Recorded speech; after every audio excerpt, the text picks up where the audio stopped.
Hello everyone, welcome back to a new video. It's been a while since my last video in general, like over a month, so I apologize for that, but I just finished up like a ton of midterms, so I had some time to make my upcoming bullet journal spreads for November to plan for the next month. So today I'll give you a quick flip through of my October spreads and then also all of my November ones. So if you guys want to see my October plan with me set up, you can check that out with the link in the description box. But pretty much I just did a super fall theme for this, so like lots of colors of leaves, orange, beiges and stuff like that. And I overall really like how everything turned out. I used a lot of this like yellow scrapbook paper throughout, as well as some twine and some gold washi tape. I also had some random like scrapbooking little banners or tags, I guess, and I used those throughout. And I had a lot of fun making these spreads and drawing the little leaves as decorations throughout.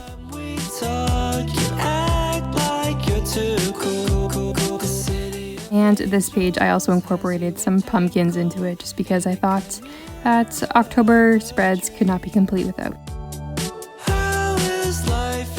Alright, so moving on to November, I am going to be doing an anatomy themed spread or theme for the entire month.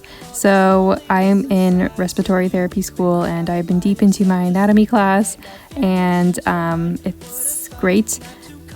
And I wanted to do a theme that involves it. Also, one of my favorite books is Anatomy, A Love Story, which I could not recommend enough. And I just kind of thought about that book, and I thought about how much anatomy studying I've been doing recently and put it together, and here we have a theme.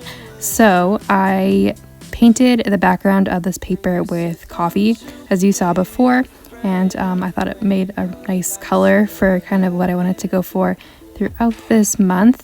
And then I sketched out the lungs and the heart over here. So we have this nice little pen drawing. I'm using a Muji black gel pen and just kind of adding in darker hatching lines for where there's like darker shadow and keeping it blank where it's lighter. And then I wrote November at the bottom, and then around the page I just added these borders.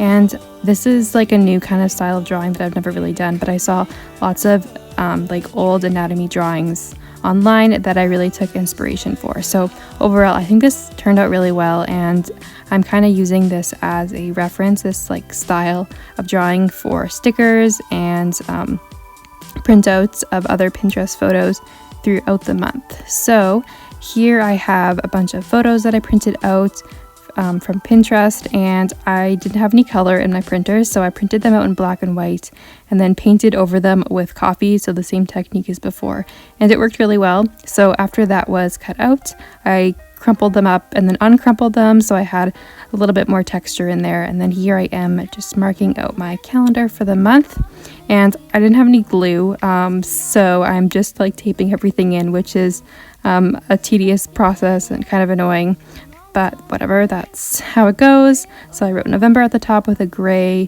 Tombow brush marker, and then I'm just really layering with the anatomy stickers that I printed out on some sticker paper, as well as scrapbook paper and washi tape. So I'm just writing out all of the days of the month with a black background and a white pen on top, and just kind of playing around with the page until I'm happy with it. I also added a quick little expense tracker that's like super small and not detailed at all, but that's fine.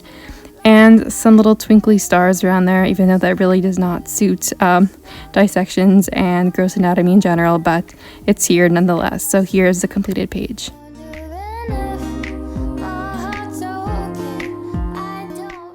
So when I'm making these spreads, I really don't have any plan, and I kind of just get into the groove as I continue through with like a basic idea of what I want the theme to be. So I always find that the calendar is a little bit rough, and then I kind of get into the groove as the month goes on. So I had initially thought that I was going to be incorporating more beige into it, as you could see on my title, my title page with the coffee background, which I do incorporate.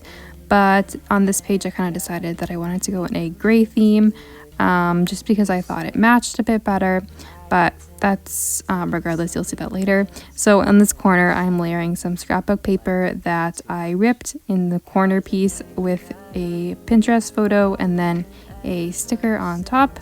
And then on the top over here, I'm ripping another piece of the scrapbook paper. I thought this was a nice incorporation of all the different colors with some beige, black, and white, and then also the ragged edges. I think it adds some great texture.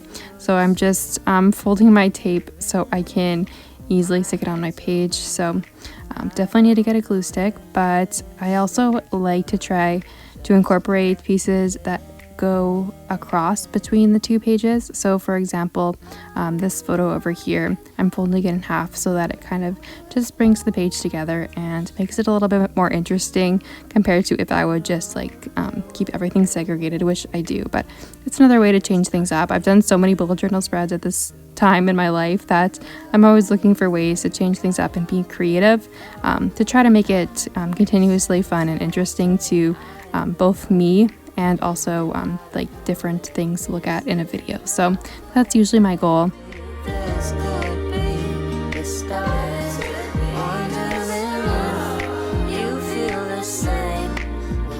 So here I'm incorporating the gray color like I mentioned before, and I think it really ties the whole theme together, and I'm just writing out November with like thicker downstrokes compared to upstrokes with the Tombow marker on the right hand corner over here. And then I'm thought that this page still needed some more things before I'm going to add in my days of the week, which I always do last just so I can, I guess, maximize my space, but that's always kind of the order that I do it in. I'm curious what others do, if planning out the space for all the days is kind of top priority. Yeah, I guess that's never something that I have thought of, but I am adding more stickers. I think I'm going to be out of these stickers probably like after my next week's spread, unfortunately. So I'll have to definitely print some more for the upcoming month because I think they just look so great and are really different as a theme from anything that I've done before. Obviously, it's a pretty specific theme compared to some other ones that are a little bit more general. Like too much? 'Cause I think that I've been falling ever since that day out in the park. And I don't know if this is love, but maybe.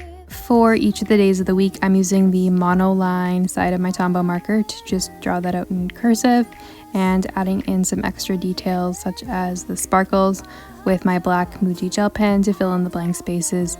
And this is the completed page. I absolutely love it. Like I said before, I think the theme is great, and I like the incorporation of the gray as a theme. I feel like I have not done that very often. So here's just a quick flip through of all of my spreads. So if you have seen my videos before, I don't do all my weekly spreads at once. I save that to do throughout the month just to kind of give my creative brain a break, and then also to make sure that I'm enjoying myself and have the opportunity to be creative, not just one time a month and throughout. And that is it for today's video. I hope you guys enjoyed watching me set this bullet journal theme and spread up. Let me know what you guys are doing for your theme for this upcoming month if you bullet journal, and I will see you in my next video.